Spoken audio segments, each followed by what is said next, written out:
Israel police recommend Netanyahu be charged with bribery.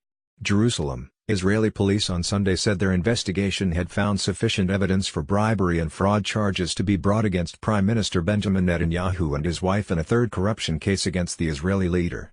Authorities allege Netanyahu awarded regulatory favors to Bezeq Telecom Israel in return for more positive coverage of him and his wife on a news website, Walla, owned by the company.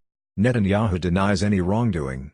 If indicted, the former prime minister would be facing one of the greatest challenges to his political survival.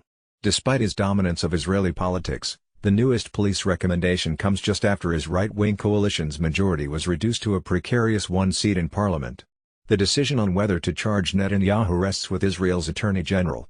In a joint statement with the Israel Securities Authority, police said they also found sufficient evidence to charge Bezeq's controlling shareholder with bribery as well as other officials at the company. The main suspicion is that the Prime Minister took bribes and acted in a conflict of interest by intervening and making regulatory decisions that favor Shalalovich and Bezeq, and in parallel demanded directly and indirectly to interfere with content of the Walla website in a way that would benefit him, the statement said.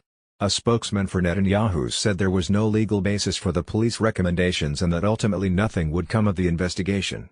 The decision on whether to charge Netanyahu rests with Israel's Attorney General, who is still weighing whether to indict Netanyahu in the other two cases.